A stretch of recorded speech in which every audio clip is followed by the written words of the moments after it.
Hello everyone and welcome back to yet another video. It has been quite a while, and yes, I'm starting here early and staying quiet for the intro because, gosh, it's been too long, and I really do mean it. This has been my first video that I've actually sat down, recorded, spoken into the mic for probably the best part of 3-4 weeks now. You know, because of the whole palaver with my CPU dying and having to get videos up as soon as possible. This will be the first video that I've actually had some time to just sit down and talk. So that's actually kind of crazy. So I'm going to kick this off today. What are we looking at? We are looking at Hearts of Iron 4. Why? Because it's on my calendar. Literally, that's the reason why we're doing it today.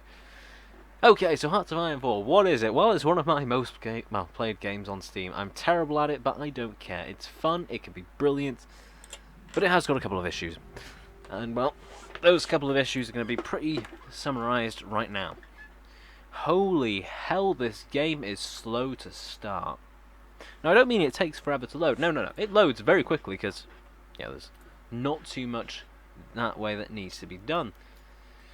It's more of the whole getting started, because this is the, if you want to go ahead and call it, the strategy stereotype. And I do mean the stereotype.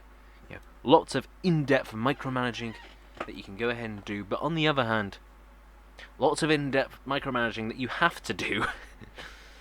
And of course, if you're spanning that out for the first 5 years before the World War breaks out, well, what do you know? This takes forever to get through. But that's okay. You've got time. It's the thinking man's strategy game.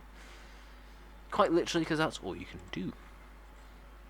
So starting off then, as you can see, I've already loaded up as Germany. Why? Because, let's be fair, 99% of people get this game to play as Germany because they want to go ahead and rampage the world because, I don't know, we're human. We all seem to want that for some reason. Oh well.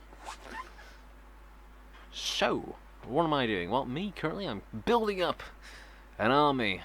And why? Because for some reason you can only ever play as Germany, as the most aggressive people in the world, or do it as a sort of knockoff video, such as Alex the Rambler, or even Remy Down Under Gaming.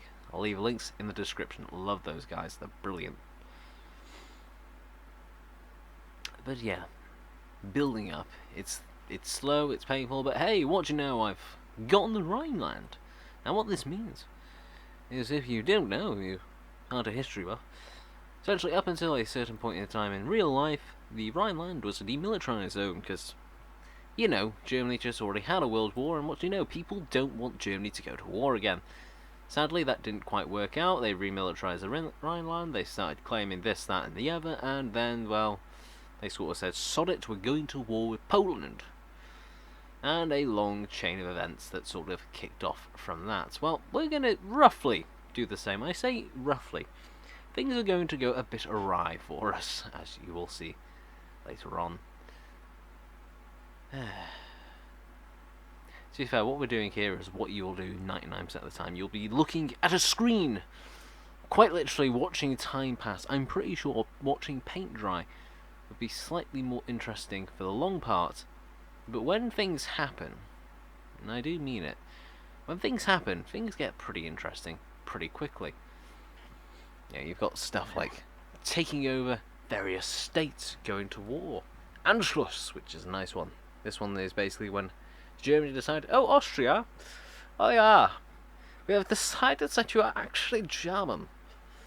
And because Austria is not going to say no to the Germans, when there is quite literally an army of Germans and not so much of an army of Austrians, and they are kind of Germanic anyway, well, they're just going to accept it because, do you really want to go to war with Germany? Let's be fair here. So, there we are. Now, what does that leave us? Well, we've got is it Slovenia? Yugoslavia? Yeah, it's Yugoslavia.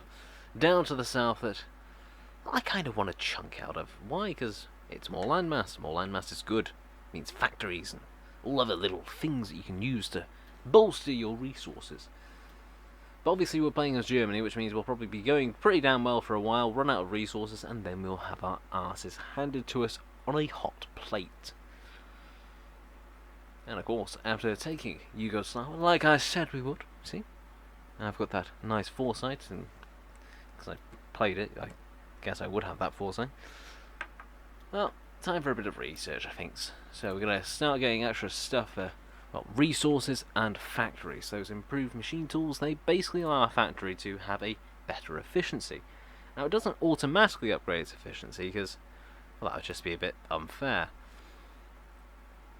But the way it works is, you build a factory, okay, and you tell that factory you want it to build cars, you want it to build guns, or for some reason you want it to build a boat. Well, every factory's got an efficiency rating, and obviously when they first start making this brand new thing that they've never had to build before, they're going to be a bit, how do we do this again? So that's essentially where the efficiency comes in, and as they build more and more and more guns and more tanks and planes and all the other things that you need for a war machine, well, they suddenly get a lot better at building that specific item. If you change it over to a different thing, then they'll have to do it all over again, because what do you know, they don't know how to build that thing. Or even, well, they've not done it for a while, so they're a bit rusty, you know. And they go ahead and get better. What the improved machine tools and those kind of little upgrades do is they allow them to get even better once they've actually reached the max level. So instead of being get 80% efficient, they could be 90, 100, etc. Allows them to go ahead and produce more of them once they finally have the knowledge how to. Alright, so currently it's looking like we might be able to invade Poland soon. Ah, yes, Poland. Danzig or what? Okay, there we are. We are getting ready to start the invasion of Poland. Yeah. Word of advice, don't ever do this, it never ends well. Oh well. So the plan currently is invade Poland and then invade Netherlands. Simple plan. What can go wrong, right? Right? Right? Oh, bugger. Okay, they don't want to give up Danzig, which means we've got war goals, because we want Danzig. Why do we want Danzig? Because Danzig actually connects that little place. You see right above Poland there's a little part of the German Reich. Danzig actually connects the German Reich part up there to where we are, so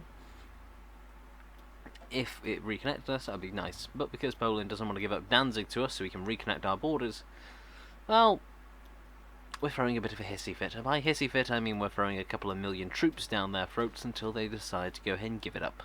Not so willingly. And of course, what do you expect? They're cornered, they've been cut off from the sea finally, and, well, things aren't going well. I would show how quickly / slowly our process is, but to be fair, it does take forever. Even at the highest speed setting, it can take quite a while. I bet you're wondering, why have I put so many hours into this game then, if I say how slow it is and how boring it can be? Well, because when things go wrong, or even better yet, when you do something completely unexpected, it goes quite spectacularly. Whilst that didn't turn off here, it has happened. And the best part of this game is honestly the mod support. Now sure, I shouldn't be selling a game, well, recommending a game, yeah, selling's the wrong word. Recommending a game on mod support alone, but hey, I've already done that once. I can do what I want. Yeah, you got all sorts of mods for this game. I think you've got several Fallout themed ones. I'm 90% sure. If you've got modern day mods, hell, I think there's a really huge My Little Pony one actually. Might actually check that out one day, simply just for the lols. But oh well. And yes, you did hear me right. Yes, I have checked. There is actually a My Little Pony mod, The Hearts of Iron 4.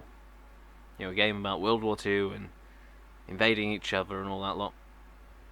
Who doesn't think of a kid's, you know, little girl's TV show, right? Anyway, moving back to what's happening. So we are finally closing in on Warsaw. The German army crushing the resistance. Well, I say crushing. It's more of a light tread at this rate. But we are pushing through. And we finally took it. We've taken Warsaw. Warsaw is ours. Now that doesn't mean that we've instantly won. Because when you're at war, there are a few ways to lose and there's a few ways to win, yada yada. the crux of it is, in order to win, you need to get victory points. Victory points count as cities, towns, stuff like that. You need so many of them before the enemy will capitulate or surrender. And, well, sadly, the Poles have decided they don't want to give up, which is mildly inconvenient. So, if they don't want to give up, then we won't give up. So we're going to continue to push on them up until we capture their next capital, or wherever, where they suddenly decide, oh, yeah, you guys can actually have that on second thought. Now, there are a few little tricks that you can do to make your life a little bit easier. See, with the capitals, basically, each one of your troops, they've got supplies. And in order to get those supplies, they need to have a direct route from your capital. If you really want to be kind of cruel to them, you just let them have, say, a couple of divisions in their capital. You do a pincer maneuver to surround that capital, and then cut off every last one of their armies, because obviously you're now surrounding their capital. They can't get supplies, which means you can literally cut off hundreds upon hundreds of thousands of troops, if not millions of troops, from getting any sort of supplies. And, well, what do you know, we got their second capital, and hey, what do you know, Poland, you've been liberated there. Yeah, liberated's the word we're going to go for. Alright then, with Poland dealt with, the only people left to deal with are the French.